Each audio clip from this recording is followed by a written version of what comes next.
हा 0 सेट ह्या पॉईंटला सेट करायचा आहे. या पॉईंटला इथे 0 सेट करायचा आहे. फर्स्ट कर ना. हा जो इथं पॉईंट आहे हा एक पॉईंट आहे आणि हा एक पॉईंट आहे. ओके स्लॉट आहे. हे दोन्ही स्लॉट जे आहेत ते अलाइनमेंटचे आहेत. पॅरलेल आहे अलाइनमेंट. इथं आपण या डायलवरती याला 0 सेट केला.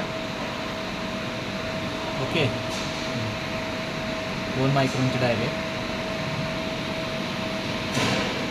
ठीक आहे स्टॉप करू.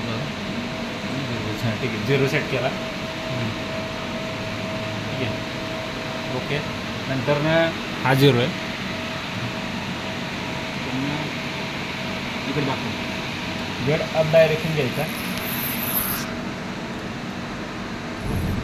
अप घ्यायचा. परत या पॉईंटला एक डायरेक्शनला मूव्ह करायचा. एक डायरेक्शनला मूव्ह केल्यानंतर या पॉईंटला त्याला टच करायचं तिथं.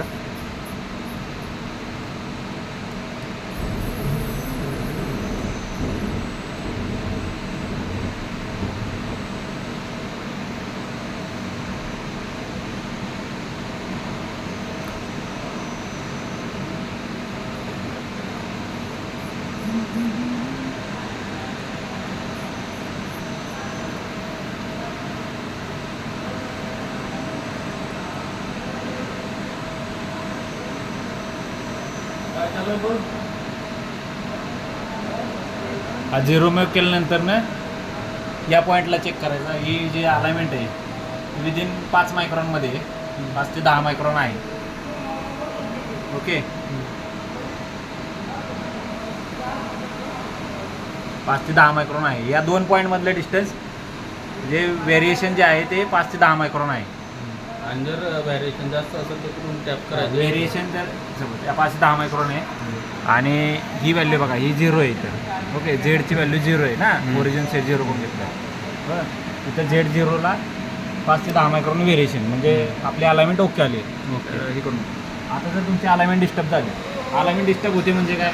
एक तर हा सेंटर जो आहे हा रोटरी युनियन जे आहे ते इम्पॅक्टमुळं एकतर क्लॉकवाईज फिरेल नाही तर अँटी क्लॉकवाईज फिरेल. तर 2 डायरेक्शनमध्ये फिरतं. 2 डायरेक्शनमध्ये फिरल्यानंतर अलाइनमेंट आपल्याला ज्या डायरेक्शनमध्ये हे झालेलं आहे डायवर्ट झाली त्या डायरेक्शनची जर अलाइनमेंट करायची असेल तर आपल्याला इथं हा एक ग्रब असतो. इथं एंड प्लग असतो. इथं एंड प्लग आहे. हा एंड प्लग त्यामध्ये एक 8 चॅलिंकीचा बोल्ट आहे AM10. हा बोल्ट जो आहे तो मोटर आणि ड्राईव्ह शाफ्ट कपलिंगसाठी पिंच त्याला पिंच क्लॅम्प म्हटलं जातं. हा पिंच क्लॅम्प बोल्ट लूज करायचा. फक्त लूज करायचा. बोल्ट बाहेर काढायचा नाही. बोल्ट जर का बाहेर काढला तर तो डायरेक्टली असेंब्लीमध्ये पडतो. तर तो असेंब्ली बाहेर काढायचा नाही. बोल्ट फक्त लूज करायचा. लूज केल्यानंतर हे जे आहे जे अलाइनमेंट आहे जो सेंटर शाफ्ट आहे हे रोटरी युनियन सेंटर शाफ्ट आहे तो फक्त आपण एकतर क्लॉकवाईज किंवा अँटी क्लॉकवाईज फिरवून अलाइन करून घ्यायचा 2 डायरेक्शनमध्ये जशा व्हिडिओमध्ये अगोदर सांगितल्याप्रमाणे. आणि हे चेक करायचं. नंतर सेंटर अलाइनमेंट जे आहे एकदा हा जो सेंटर आहे हा एकदा चेक करून घ्यायचा. हा जो सेंटर आहे हा स्लॉट सेंटरला आहे की नाही हा एकदा कन्फर्म करून घ्यायचा.